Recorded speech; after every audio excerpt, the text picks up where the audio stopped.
mas agora a gente conseguiu ele agregado. Então, agradecimentos aí ao Marcelo Oliveira, Capivara, lá no Twitter, cientista de dados que está fazendo análise sobre a pandemia. E a gente consegue ver a diferença da mortalidade, né, entre pessoas acima de 60 anos e pessoas entre 0 e 59 anos. Então, a gente vê o seguinte: aqui foi o início da vacinação, dia 25 de janeiro, né? A gente teve uma onda muito forte, né, que realmente levou vários idosos ao óbito, né, que foi em março, abril ali.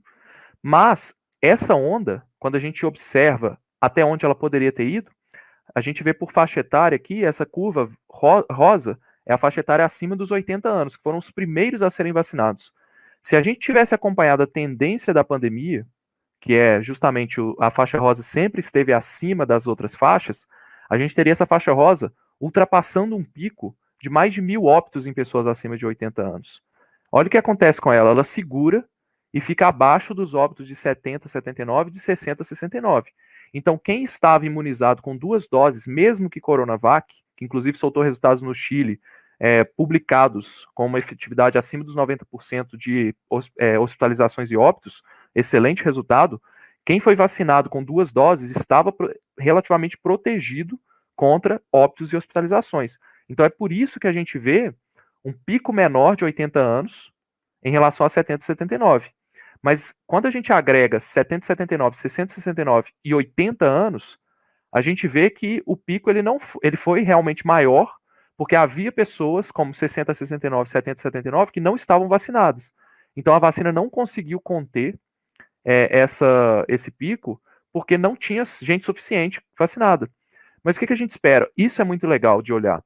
Porque olha só, a gente vê a curva de idosos acima de 60 sempre acima e muito acima da curva de jovens, né, abaixo dos 60.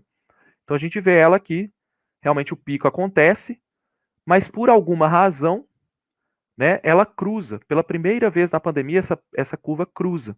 E aqui fica óbvio, né, a gente vê que realmente há um outro elemento na equação aqui, fazendo essa curva puxar para baixo. E a gente vê que, enquanto a curva de óbitos em jovens, como eu falei na live passada, está subindo, né, ela quase alcançou o pico da onda do mês de março, a curva de óbitos em idosos não subiu. Ela apenas deu uma queda, ela apenas deu uma parada de. Ela parou de cair tão forte. Então tem um efeito de idosos morrendo aqui, puxando essa curva para cima, mas ela não foi uma subida, não foi um novo pico. Imagina, o pico teria que estar aqui, mais ou menos, se a gente for considerar a proporção. Se a mesma proporção acontecesse aqui e aqui, o pico de idosos teria que estar aqui. Então a gente está falando aí de mais de 1.800 pela escala, idosos mortos aí, né? Então, o Brasil, pessoal, com a vacinação, ele facilmente evitou aquele cenário que eu falei lá em fevereiro, que se a gente não fizesse nada, se as vacinas não fossem aplicadas, se a gente tivesse um aumento da circulação como aconteceu, a gente teria 6, 7 mil óbitos por dia.